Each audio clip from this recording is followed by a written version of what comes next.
Hello dear viewer, and welcome to this video on some of the Iron Marines heroes. These are the normal unlockable heroes that you get for free in the game. Taggins, Kara, and Paragon. I called him Legion in my review video. That was my bad. I always think of him as Legion. Dr. Fate I got for free because I had ordered the game when it first came out. These are the ones that you have to buy. I do not have them yet.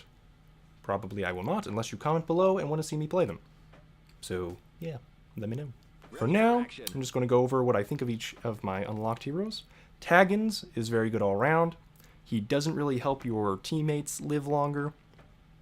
But, you know, for solo missions, like the Spec Ops, he's very good. Kara, she's very good if you think of her as another unit that deals damage. She can also use Gyro Barrage, which is very good once it's fully leveled, to move people around and deal damage and prevent her from dying. So you do want to use it sparingly, whereas this is really her bread and butter, the jury-rigged missiles. That's how she deals the most damage and how she is good. Now, once again for parents, Kara's the one that has bleeped curse words, so yeah, you may want to look out for that. Paragon is my favorite.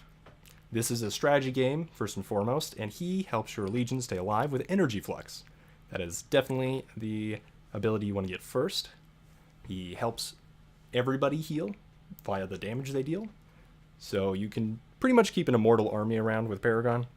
So by far my favorite. Need something done? Fate, she's cool.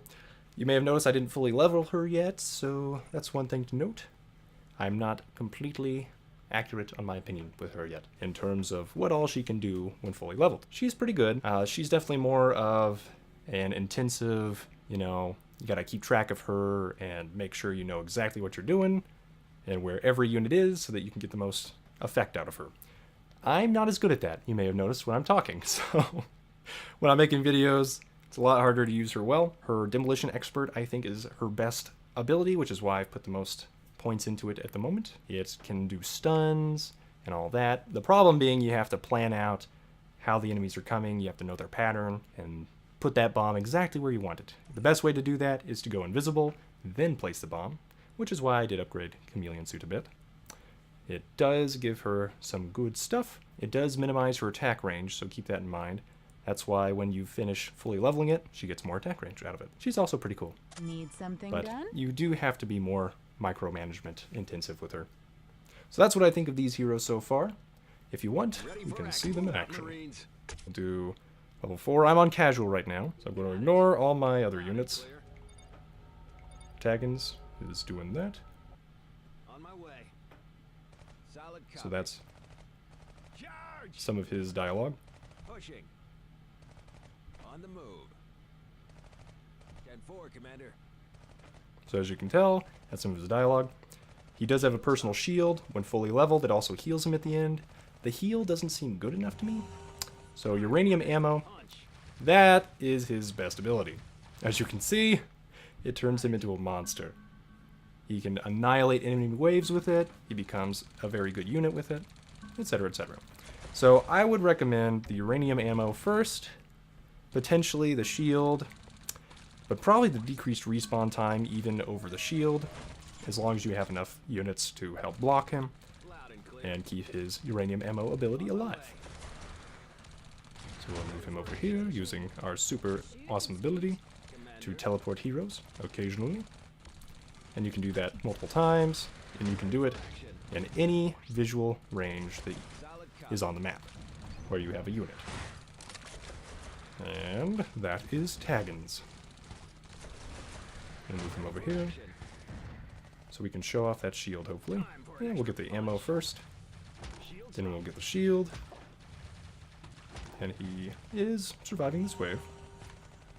As you can see, he is healing after all that, but it's not that much in my opinion. So, yeah. Once again though, he's probably the best solo hero at surviving and doing Spec Ops missions. And we'll get Kara. So she has Gyro Barrage. Yeah, and that was the bleeped curse word right there. And Gyro Barrage, as you saw, when fully upgraded, releases 2 layers of bombs.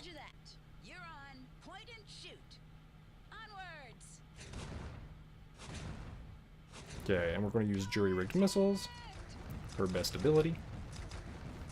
As you can see, it's very similar to Tagon's uranium ammo, but she has a longer range, so she can make even better use of it than Tagon's does of his. So that's really her best ability. But Gyro Barrage, I recommend over the respawn or anything like that.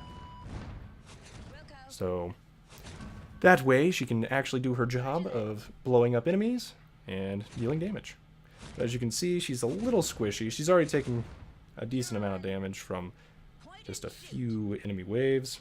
So if we put her in here, yeah, she can't unless she has her abilities to destroy enemies, or you have a way to taunt with the drop pod, or another person, basically. Then, yeah, she would die. But because we have somebody taunting for her, she is very useful and able to just take out everything coming at her. So she is the best damage dealer, in my opinion. And once again, Paragon is my favorite for keeping people alive. So we got a couple groups of Marines. So Paragon, the best efficient way to level him, probably his ability to give people health. We're going to make everybody uphill. Okay. And then his Spirit Wrath is also pretty good. Yeah, in casual, these guys just die. Yeah, too many upgrades. Okay, well, but let's see if we can't give that Marine some health regen. So as you saw, he got some good health out of that. And they're basically, even as they're taking damage, they were healing. Now the Spirit Wrath summons some little dudes that slows down enemies, deals damage in an area of effect, which really does contribute pretty well to his cleave range once you've fully leveled that up too. And he does have reduced respawn time as his final ability. And I would do that last. I'd do the healing ability first, then those little ghosties, and then finally everything else. So Fate, once again, Black Market Access gives her more vision and deal extra damage with attacks. Demolition Expert, you set a bomb, you get some good results from it. Chameleon Suit keeps her invisible. So I don't think it keeps her invisible long enough to do some of the Spec Ops missions on her own. It is probably possible, once fully leveled, to do some good stuff with it and do Spec Ops missions alone, but before that, yeah, she's just not as tanky as Tagon's, so she kind of just dies. So Fate, when we're in short range, has her little blaster like that. Now at long range, let's see, will she actively target buildings? Scouting. I thought she would, but I guess because the vision... There we go. She acts like a sniper, so she can actually get very good damage with that sniper rifle. As you can see, it's dealing a decent percentage of this building's health, each sniper rifle hit, compared to the point-blank attack. At least until we upgrade the point-blank attack, which we haven't yet. So as you can see there... No, I want you to target that guy. Come on, Fate. Yes, boss. Fine. There we go. Okay. So honestly, I think she works better as a sniper rather than a close range person. But of course, she can switch to close range attack when necessary. It just seems like she deals a better chunk of damage initially with her sniper. Now we're going to cloak her. Sure. And they can't see her, so we can place this bomb. We can get out of range. Then we can activate the bomb. And as you can see, it deals good damage. I upgraded so it does have a poison effect as well. And also our sniper rifle can still work while cloaked. And you can end the cloaking early and activate it early as well. And as you saw there, her range was significantly reduced, which is why the final cloaking ability is double range while cloaked. But yeah, she's decent. She's very versatile. She's also squishy like Kara, so you generally want to have people around that can protect her, or you cloak her, take her into danger, place a bomb, then run away. That's generally how you do it. You can end the cloaking early, and that lets it respawn faster, or cool down faster, I should say. So that concludes this video on heroes. Thank you for watching, dear viewer, and have a great day.